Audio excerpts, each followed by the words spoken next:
दिल्ली पर क्यों पड़ती है प्रदूषण की मार?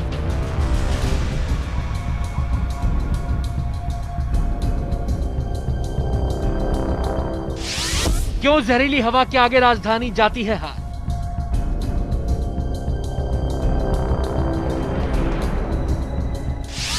दिल्ली में पराली का प्रदूषण से क्या है कनेक्शन?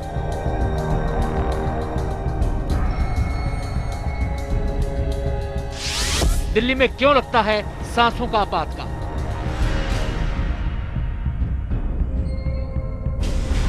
दिल्ली एक बार फिर से सांस के आपातकाल की तरफ बढ़ रही है। दिल्ली की हवा इस समय खराब और बेहद खराब की श्रेणी के बीच झूल रही है, लेकिन हालात अगर ऐसे ही रहे तो दिल्ली की हवा गंभीर श्रेणी में भी पहुंच जाएगी। आखिर क्यों दिल्ली की सांस हर साल उखड़ने लगती है? कोई कहता है दिल्ली के स्थानीय कारण, मसलन वाहनों का प्रदूषण, फैक्ट्रियों से होने वाला प्रदूषण, कंस्ट्रक्शन, धूल धक्कड़ इसके लिए जिम्मेदार है। किसी की नजर में दिल्ली के पड़ोसी राज्यों में जलने वाली पराली दिल्ली के प्रदूषण का सबसे बड़ा कारण है। हर साल प्रदूषण और पराली के कनेक्शन को लेकर जिरह होती है, पक्ष विपक्ष देखने को मिलता है। इस साल भी कोई अपवाद नहीं है। बताएंगे आपको इस मसले पर किसने क्या कहा, लेकिन उससे पहले केंद्रीय पर्यावरण मंत्री प्रकाश जावड़ेकर के ताजा बयान पर गौर फरमाइए। दिल्ली के प्रदूषण पर प्रकाश जावड़ेकर ने कहा है, प्रदूषण की समस्या एक दिन में नहीं सुलझाई जा सकती। प्रदूषण फैलाने वाले हर कारण से निपटने के लिए सतत प्रयास करने की जरूरत है। प्रदूषण की तरह ही हर साल का सच ये भी है कि पराली और प्रदूषण के कनेक्शन को लेकर दिल्ली में सियासत गरमाती है। सियासत इस साल भी हो रही है। केंद्रीय मंत्री प्रकाश जावड़ेकर ने कहा है कि दिल्ली में प्रदूषण के उच्च स्तर में पराली का योगदान चंद फीसदी का है। प्रकाश जावड़ेकर के जवाब में दिल्ली के सीएम केजरीवाल ने पूछा कि अगर पराली से सिर्फ 4% प्रदूषण बढ़ा है तो फिर पिछले एक पखवाड़े में प्रदूषण का स्तर अचानक कैसे बढ़ गया, जबकि प्रदूषण के स्थानीय वजहों में कोई बड़ा बदलाव नहीं आया है। दिल्ली में प्रदूषण की स्थिति सर्दी के दिनों में हमेशा गंभीर होती है। अभी तो केवल 4% लोड पराली का है, तो 96% प्रदूषण लोकल फैक्टर्स से है।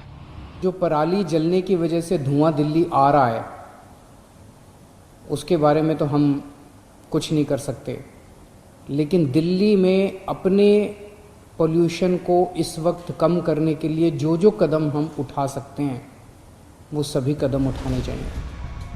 हालांकि केजरीवाल इस बात से इनकार नहीं करते कि वाहनों से होने वाला प्रदूषण भी दिल्ली की आबोहवा में जहर घोलता है। इसलिए दिल्ली सरकार ने रेड लाइट ऑन गाड़ी ऑफ अभियान की शुरुआत की है। खुद सीएम केजरीवाल ने इसकी जानकारी प्रेस को दी और साथ ही ये भी बताया कि दिल्ली में पराली को जलाने से रोकने के लिए क्या कदम उठाए गए हैं। एंटी डस्ट कैंपेन चालू किया है।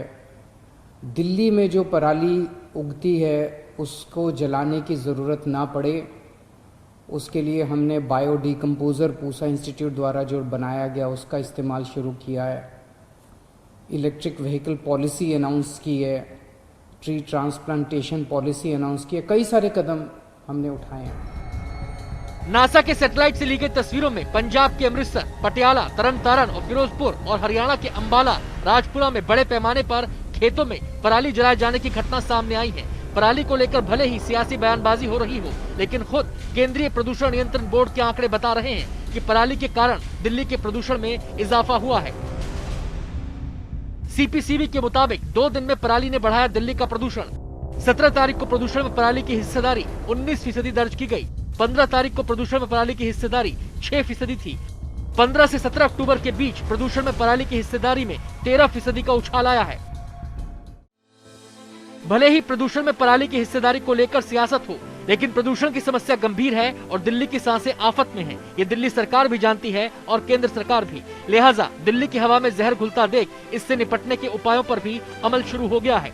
दिल्ली एनसीआर में 15 अक्टूबर से प्रदूषण की इमरजेंसी लागू हो गई है। इसे ग्रैप यानी ग्रेडेड रिस्पांस एक्शन प्लान का नाम दिया गया है। दिल्ली में प्रदूषण को लेकर दिल्ली सरकार एक्शन मोड में आ गई है। दिल्ली सरकार ने धूल प्रदूषण को नियंत्रित करने के लिए 5 गाइडलाइंस जारी की हैं। दिल्ली सरकार के पर्यावरण मंत्री गोपाल राय का इन गाइडलाइंस पर कहना है कि राज्य और केंद्र सरकार की सभी एजेंसियों के साथ ही सभी को निर्माण स्थल पर धूल प्रदूषण रोकने के लिए इनका पालन करना होगा। देखिए, दिल्ली के अंदर अभी जाड़े के मौसम में प्रदूषण काफी बढ़ता है। उसमें जो है व्हीकल पोल्यूशन के साथ साथ डस्ट पोल्यूशन का भी रोल होता है। तो दिल्ली के अंदर जितनी बड़ी साइटें हैं, करीब 13 साइटें आइडेंटिफाई की गई हैं जो 20,000 स्क्वायर मीटर से ज़्यादा पे काम हो रहा है। वहाँ पर एंटी स्मॉग गन लगाने का निर्देश दिया गया है, जिनमें से 33 पर पूरा हो गया है काम।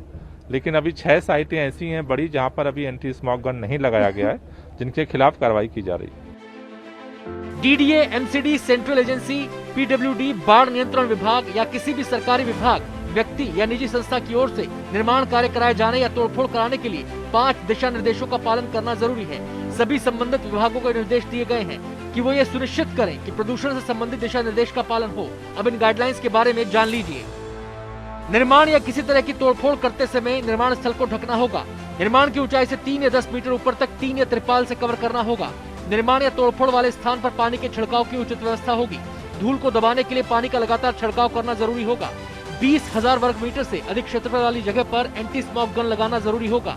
निर्माण स्थल पर मलबा भी पूरी तरह से ढका होना चाहिए। दिल्ली सरकार की गाइडलाइंस निजी और सरकारी सभी संस्थाओं पर लागू होंगी। घर के निर्माण के दौरान भी इनका ख्याल रखना होगा। उधर दिल्ली मेट्रो ने भी अलग से अपनी कंस्ट्रक्शन साइट्स के लिए गाइडलाइंस जारी कर दी हैं। यहाँ आपको ये भी बता दें कि दिल्ली सरकार ने 12 अक्टूबर से सबसे प्रदूषित 13 हॉटस्पॉट की माइक्रो मॉनिटरिंग शुरू कर दी है। दूसरी ओर केंद्र सरकार की तरफ से भी केंद्रीय प्रदूषण नियंत्रण बोर्ड की 50 टीमों को तैनात कर दिया गया है।